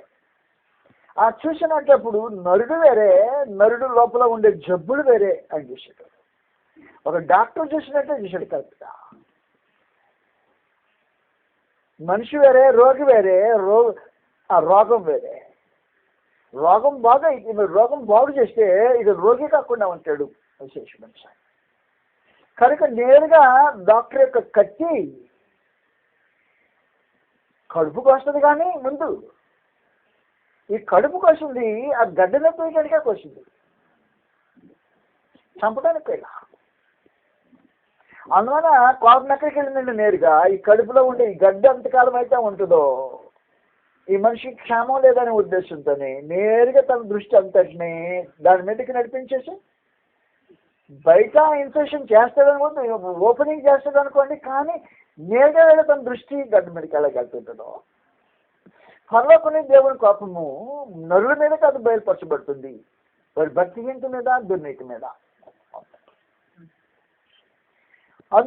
ఎందుకనగా దేవుని గురించి తెలియ శక్యమైనది ఏదో అది వారి మధ్యన విషదమైనది దేవుడు వారికి విషదపరచను. ఆయన అదృశ్య లక్షణములు అనగా ఆ నిత్య శక్తి దేవత్వమును జగదుత్పత్తి మొదలుగా సృజింపబడిన వస్తువులను ఆలోచించడం వల్ల తేటపడుచున్నది కనుక వారు నివృత్తులై ఉన్నారు. దేవుని యొక్క నిత్య శక్తి ఏదో, దేవత్వం ఏదో, జగదుత్పత్తి పడిన మొదలుకొని సృజింపబడిన వస్తువులను మనుషులు ఆలోచన చేస్తుంటే, ఓ దేవుడా ఉన్నాడు, వీటన్నిటికీ సృష్టికర్తున్నాడు వెనుకని ఆయన దేవత్వము, ఆయన నిత్య శక్తి బయలుపరచబడుతుంటుంది. మనుషులు ఆలోచన చేసి ప్రారంభించితే దేవత్వం బయలుపడుతుంటాడు. కారణం ఏంటంటే దేవుడు తన గురించి తెలియ శక్తి మీద బయలుపరిచేశాడు. కానీ మనుషులు ఏం చేస్తున్నాడు తెలిసిన? అప్పుడు నిజంగా మనుషుడు దేవుని స్తుతించడానికే ఉద్దేశించబడిన కారణం కొరకే నిర్మించబడిన వాడు ఏం చేయాలన్నమాట? దేవుని ఏం చేయాలా? దేవుని మహింపరచాలి కదా. కానీ ఏముందో తెలిసిన గ్రంథంలో వారు దేవుని ఎరిగి దేవునిగా మహిమపరచు. ఆయనకి కృతజ్ఞతాస్తులైన చెల్లింపులేదు. ఇంకేం కాలం జన్మడు అంటాను నేను అడిగాను. ఇప్పుడు ఏ కాలాన్ని బట్టి జన్మించడు? కనీసము దేవుని గురించి తెలియ శక్తి మీద మనకు బయలుపరచబడి దేవుడి దాన్ని మనకి విశుద్ధపరచు. ఆయన అదృశ్య లక్షణములు దేవత్వము, వ్యక్తి శక్తి, దేవత్వము, జగదుత్పత్తి మొదలు సృజింపబడిన వస్తువులు ఆలోచన చేస్తుంటే తేడబడుతుంటే దేవుని మహింపరచాల్సిన బాధ్యత కలిగిన వాడయ్యా. అయితే గ్రంథం ఏం చెప్పిందంటే ఆయన దేవుని ఎరిగాడు కానీ దేవునిగా మహింపరచవా. ఇంకేం కాలం ఎరిగి పుట్టాడు ఇంకా దేవుని మహింపరచున్నాడు. ఇంకే కారణం తన పుట్టడంలో ఉండేది విశేషమైన సంగతి. కనీసం చెప్పాడు కృతజ్ఞతాస్తులైనా చెల్లించలా. ఇది చాలదన్నట్టు వారు తమ వాదములన్నీ వ్యర్థులైపోవటం మాత్రమే కాకుండా అక్షయుడకు దేవుని స్వరూపాన్ని క్షయమైన వాటికి మార్చితే ఇంక ఏం కాలం జన్మడంటే నాకు అర్థం కాలేదు. ఇంటికైనా జన్మించింది.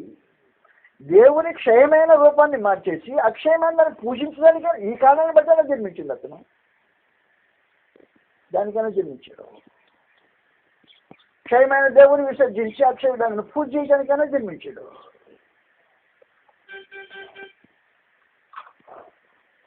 నేను తీగ లాగకుండా టైం ఎక్కువ ఉంటలేదు కాబట్టి కారణ జన్ముడు అంటే ఎలాగ ఉండాలో, లక్షణాలు ఎలాగ ఉండాలో గ్రంథంలో చూసి చెప్తానికి ఆలోచించాను. ఒక 2 విశేషం సంగతుల ఈ మధ్యలో మీకు జ్ఞాపకం చేయాలని ఆలోచన చేస్తున్నాను. మత్తయి సువార్త 3వ అధ్యాయంలో బాప్తిస్మం ఇచ్చే యోహాను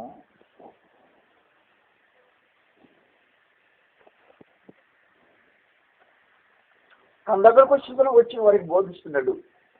6వ వచనంలో శాస్త్రంలో పరిచయంలో కొంతమంది దగ్గరికి బోధ వినడానికి వచ్చినప్పుడు బాప్తిసం పొందే సందర్భంలో చూడటానికి వచ్చిన ఆ స్పెక్టేటర్స్ ని మాట్లాడుతున్నాడు. సత్యసంధాత్మ రాబో ఉద్భుతుల నుండి తప్పించుకోవడానికి మీకు బుద్ధి చెప్పిన వాడు ఎవరు? మారు మనసు తగిన పదం ఫలించినాయి.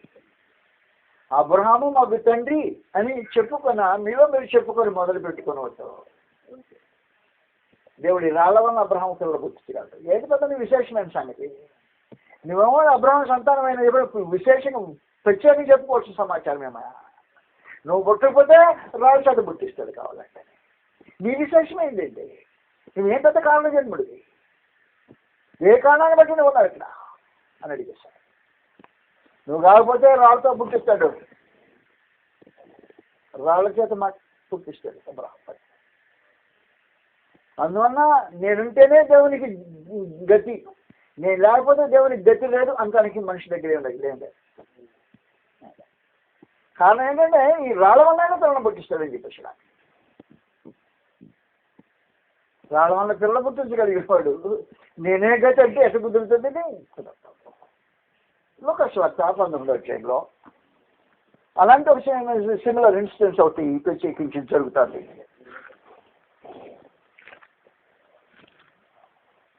లూకాసు వార్త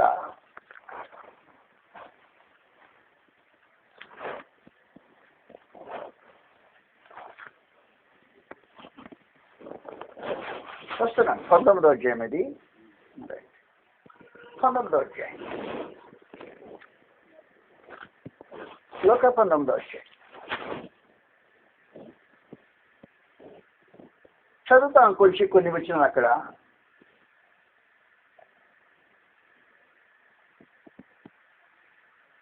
ఇరవై 32వ వచ్చినండి.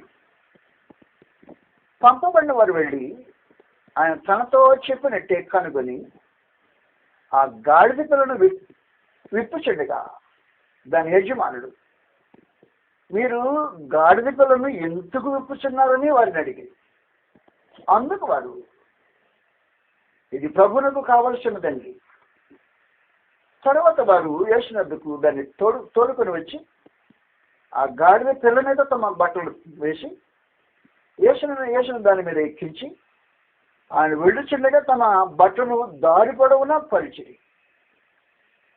ఒలివ కొండ నుండి దిగుచోటికి ఆయన సమీపించినప్పుడు శిష్యులు సమూహం అంతయు సంతోషించచ్చు, ప్రభు పేట వచ్చు, రాజు స్థుతింపబడి కాక పరలోకమందు సమాధానము సర్వోన్నతమైన స్థలములో మహిమ కలుగును కాక. ఆయన తాను చూచిన అద్భుతములన్నిటిని గురించి మహాశబ్దంతో దేవునికి స్తోత్రం చేసాగి.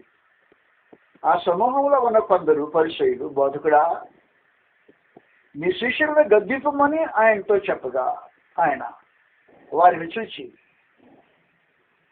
వీరు ఊరకుండని ఎడలా ఈ రాళ్ళు కేకలు వేయండి. రెండు పెద్ద ఇప్పుడు ప్రత్యేకత, నువ్వు నోరు మూసుకుంటే రాళ్ళు కేకేస్తాయి అన్నాడంటే. అందువల్ల ఏదో పెద్ద ప్రత్యేకత, నేనే గతి దేవుడికి అన్నట్టు ఆలోచన చేయద్దు. ప్రత్యేకత ఆదాం చేసుకున్నాడు, దేవుని నిరాశపరిచేసాడు. Disappointed God, very badly. తన స్వరూపంలో తన పోలికను చేసుకుని ప్రత్యేకించి తోటలో పెట్టి తనకు సాధ్యమైన సహాయం ఏర్పాటు చేస్తే దేవుని మాట వినేదానికి బదులుగా, దేవుని మహింపరిచేదానికి బదులుగా, ఆ సహవాసం కొనసాగించేదానికి బదులుగా భార్య మాట విని నా మాట ఏం లేదన్నాడు. నీవు నీ భార్య మాట విని తినవద్దని నేను నీకు ఆజ్ఞాపించి నడుచుకోవాలంటే నీకు ఏంటో నువ్వు చేయబోయేది చేసి. 6వ అధ్యాయంలో ఆదికాండం భూమి మీద నరులను చేసినందుకే దేవుడు సంతాపం నందిన రాయబడింది. ఇంకేం కాలం చేయబోయి ఉంటాడో. ఆదికాండం 6వ అధ్యాయం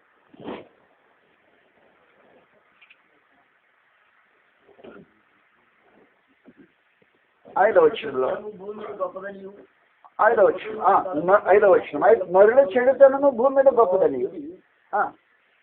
యెహోవా చూసి తాను భూమి మీద నరులను చేసినందుకు యెహోవా సంతాపం నుండి తన హృదయంలో నొచ్చుకుంది. కాలం చేయమంటే అవుతుంది, లేకపోతే గట్టి లేదా తుడిచేస్తా నీకు అన్నాడు. అంతే వేస్ట్ కేసు. కామ జన్ముడు ఎవరో చెప్తా మీ గ్రంథంలో. ఆయన లేకపోతే గతి లేని పరిస్థితి ఎవరో చెప్తా ఈ సంవత్సరంలో. వాడి క్రీస్తు యేసు నరుడు.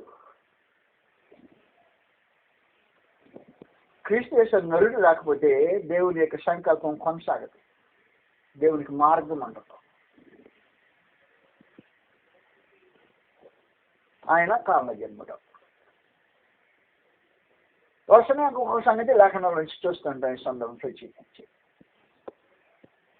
యోహాను సువార్త 18వ అధ్యాయంలో నేను ఇంటికే పుట్టాను అన్నాడు ఆయన. ఎందుకు పుట్టావయ్యా? నేను ఇంటికే పుట్టా.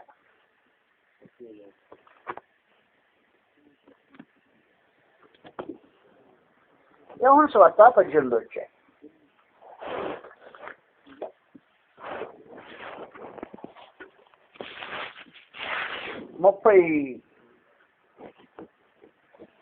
36వ వచనం నుండి యేసు నా రాజ్యము ఈ లోక సంబంధమైనది కాదు. నా రాజ్యం ఈ లోక సంబంధమైనది అయితే నేను యూదులకు అప్పగింపబడుకుంటున్నాను, నా సేవకులు పోరాడదురు కానీ నా రాజ్యమే సంబంధమైనది కాదను. అందుకు పిలాతు నీవు రాజువా అని అడుగగా యేసు నీవు అన్నట్టు నేను రాజునే. సత్యమును గురించి సాక్ష్యం ఇచ్చుటకు నేను పుట్టి తిని. నా పుట్టుకు కారణం అంది. సత్యమును గురించి సాక్ష్యం ఇచ్చుటకు నేను పుట్టి తిని, అందు నిమిత్తమే ఈ లోకములకు వచ్చింది. నా పుట్టుకు కారణం అంది. నేను కారణ జన్మండి. ప్రభునేసి మాట్లాడుతున్నాను. సత్యమును గురించి సాక్ష్యం ఇవ్వటానికి పుట్టి, అందు నిమిత్తమే లోకానికి వచ్చింది. నెంబర్ 2, మొదటి యోహాను పత్రిక 3వ అధ్యాయం 18వ వచనం. ఎందుకు పుట్టుడు చెప్పేసాడా? మొదటి యోహాను 3:8. అపవాది మొదటి నుండి పాపం చేస్తున్నాడు. పాపం చేయబడే అపవాద సంబంధి. అపవాదికి మేము లయపరచుటికే కుమారుడు వచ్చినాడు. నేను దేనికి వచ్చాను? ఫలాందానికే వచ్చినా. ఆయన రాలేదనుకో అపవాదికి లయపరచబడే అవకాశం ఉండదు. అపవాది క్రియలు మరొక రూపంగా లయపరచబడే వేరే అవకాశం ఉండదు. అందుకే నేను వచ్చాను. మరొక రూపంగా ధర్మశాస్త్రం నెరవేర్చబడదు. నేను నెరవేర్చడానికే వచ్చా, ఎవరు నెరవేర్చలా యూదుల్లో. మత్తయి సువార్త 5వ అధ్యాయంలో 17-18 వచ్చిన సమాచారం రాబడింది. ధర్మశాస్త్రములను ప్రవక్తలు వచ్చినను కొట్టివేటి కొచ్చిస్తున్న తలంచుకుడి నెరవేర్చుకే గాని కొట్టివేయటం నేను రాలేదు. ఆకాశమును భూమి గతించిపోలే కానీ ధర్మశాస్త్రం అంతా నెరవేర్చబడి వరకు దానిలో సున్నాయిను పొలైను దానికోసం వచ్చిన ఎవరు నెరవేర్చలా యూదుల్లో. ఆ ధర్మశాస్త్రం నెరవేర్చే కార్యక్రమం నా మీద ఉంది, నేనే నెరవేర్చాలి. అది నెరవేర్చబడలేదనుకో, నెరవేర్చబడకపోతే తీసివేయబడతాం. తీసివేయబడలేదనుకో దేవుడు కృప చూపించడానికి అవకాశం ఉండదు. దేవుడు కృప చూపించాలి, నీకు కృప చూపించి రక్షించాలనుకో ధర్మశాస్త్రం ఎత్తి భయపడాలి. ఎవరి శాతకాలం ఎత్తి నేనే దానికే వచ్చాను. హెబ్రీయులకు 2వ అధ్యాయం 14-15 వచ్చాను. ఇంతకుముందు చదివేశాను నేను సంగతిలో. హెబ్రీయులకు 2:14-15. కాబట్టి ఆ పిల్లలు రక్తమాంసములు గలవారైనందున ఆ ప్రకారమే మరణం యొక్క బలము గలవారిని అనగా అదిని మరణము ద్వారా నశింపు చేయుటకును జీవితకాలం అంతయు మానవ భయం చేత దాస్యములకు లోబడిన వారిని విడిపించుటకును ఆయన కూడా రక్తమాంసంలో పాల్పడాయి. అందుకు జన్మించాడు ఆయన. మరణం యొక్క బలము గలవారిని అనగా అపవాదిని ఎవరేం చేయడానికి అవకాశం ఉండదు, నేనే రావాలా. ఏ మానవుడు అపవాదిని ఏం చేయలేడు. అని అపవాది క్రియను లయపరచడానికి జీవితకాలం అంతా మన భయం చెందు దాస్యములకు లోబడిన వాడు విడిపించడానికి నేను రక్తమాంసంలో రావాల్సిన అవసరం. ఆ కారణాన్ని బట్టి నేను జన్మించాను. ఆయన లేకపోతే ఇక పని జరగదు అని కట్టుకుండాలి. కారణం జన్మడంటే అది కారణం జన్మడం అన్నమాట. ఆయన లేకపోతే ఇక వేరే పని జరగదు.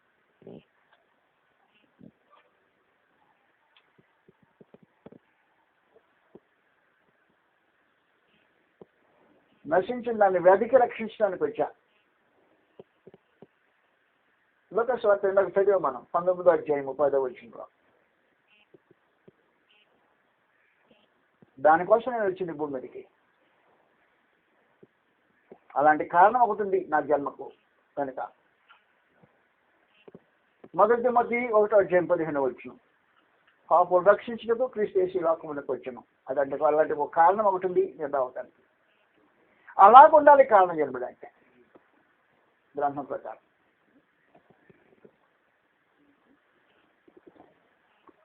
మనుషుని గురించి మాట్లాడు, నువ్వు పెద్ద అబ్రహాం సంతానం, నీదేం పెద్ద లెక్క, రాళ్ళమని చేసుకుంటాడు అబ్రహాం సంతానమా, పెద్ద విశేషం పొడుచుకొచ్చి మాట్లాడుతున్నా. రాళ్ళు పిల్లలు అయిపోతారు కావాలంటే. ఏమైనా స్థుతించుతున్నావు అని ఏమైనా కప్పులు చెప్తామండి. నేను మాట్లాడమని స్థుతించకపోతే రాళ్ళు స్థుతిస్తాయి. నన్ను చేసినందుకే నా తల కొట్టుకున్నా. Waste case. కానీ క్రీస్తు బాబుని గురించి అలా చెప్పడానికి అవకాశం ఉండదు. ఆయన లేదనుకో తండ్రి దేవుడు ఏం చేయడానికి అవకాశం ఉండదు. కారణ జన్మడంటే అలాగ ఉండాలి. కారణ జన్మ ఆయన లేకపోతే గతి లేనట్టు ఉండాలి. ఆయన కారణ జన్మ.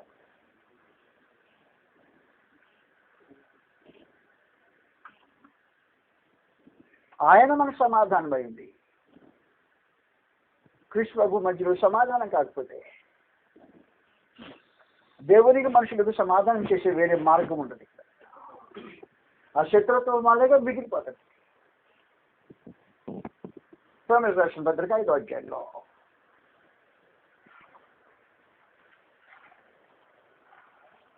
అనగా మనం శత్రువుమైందిగా పొందవచ్చు.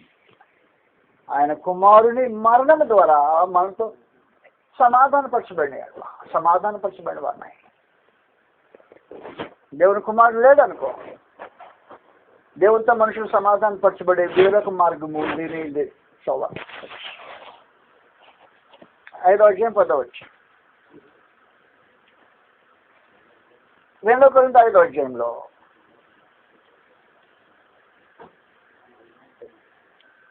ఐదు 10. ఇప్పుడు 2 కొరింథీ 5. 18 నుండి సమస్తమును దేవుని వలనైనవి, ఆయన మనలను క్రీస్తు ద్వారా తనతో సమాధానం పరుచుకొని, క్రీస్తు ద్వారా సమాధానం పరుచుకుంటాడే కానీ వేరే రూపంగా దేవుడు సమాధానం పరుచుకునే అవకాశం ఉంటుంది. క్రీస్తు ప్రభు లేకపోతే దేవుడు మనుషులకు ఉపకారం చేసేదానికి అవకాశం ఉంటుంది. ఆయన న్యాయవంతుడు, ప్రేమస్వరూపి వాస్తవమే, కానీ ఆయన ప్రేమ చూపించడానికి న్యాయం అడ్డం వస్తుంది. వీళ్ళంటే నువ్వు రక్షించేది. ఈ రక్షించాలంటే మరి నీ న్యాయము శిక్ష ఎవరి మీద విధించాలి కదా. నీ న్యాయానికి శిక్ష అనుభవించేవాడు ఎవడు, అది చూసుకో, అప్పుడు రక్షించదు కానీ. అది వాస్తవం. అందువలన రక్షించడానికి తాను శిక్ష అనుభవించే ఒకటి కావాలి దేవుడికి. అలా శిక్ష అనుభవించేవాడు కారణ జన్ముడు. రోమీయులకు రాసిన పత్రికలో 8వ అధ్యాయం, రోమీయులకు 8వ అధ్యాయం. కాబట్టి ఇప్పుడు క్రీస్తు యేసునందున్న వారికి ఏ శిక్షా విధి లేదు మాత్రమండి.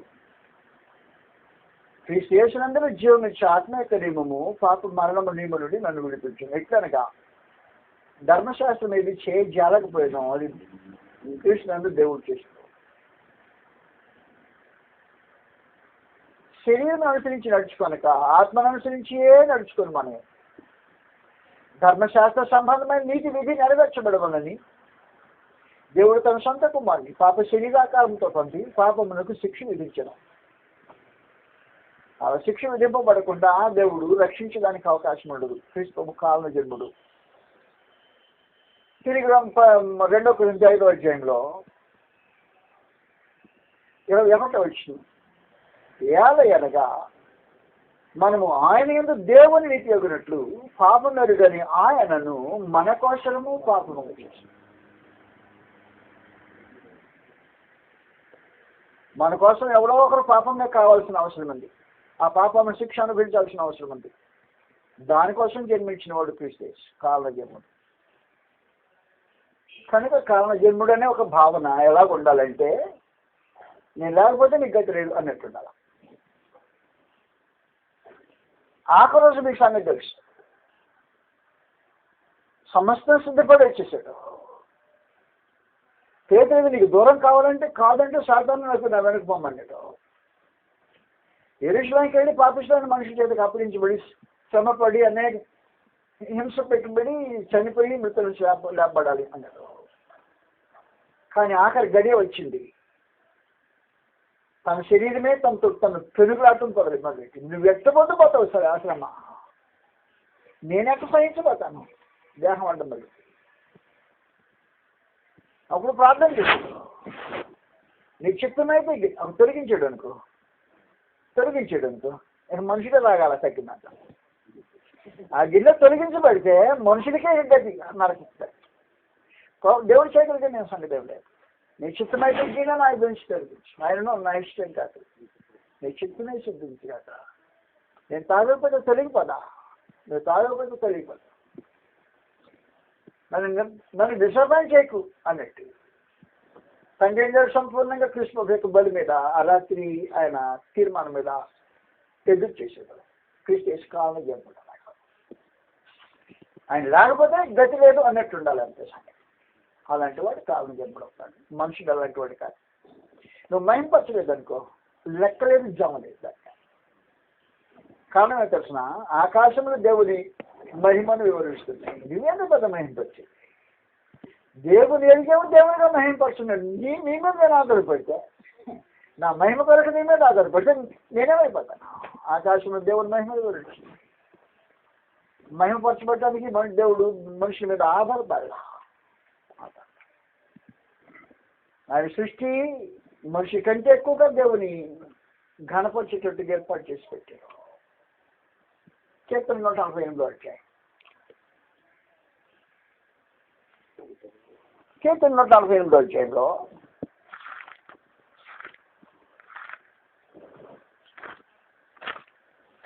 విశేషమైన సంగతులు ఉన్నాయి ఇక్కడ.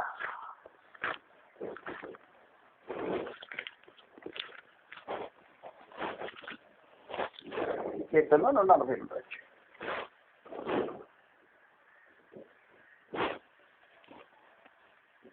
మొదటి నుండి యెహోవాను స్తుతించుడి.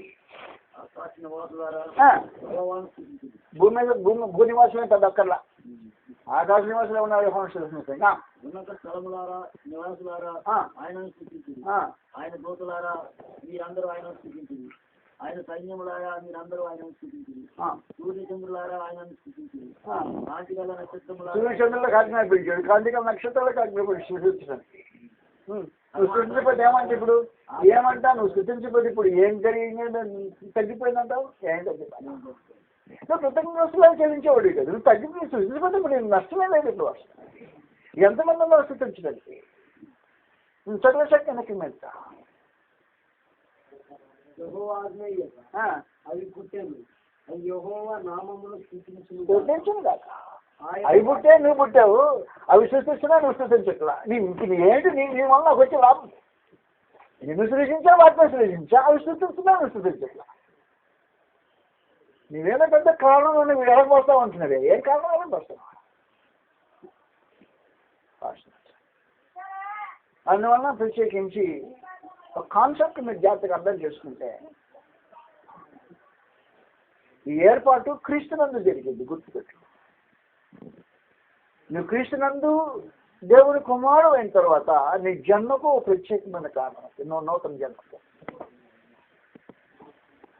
నీ భౌతికమైన జన్మకు ప్రత్యేకత ఏం లేదు వాస్తవం.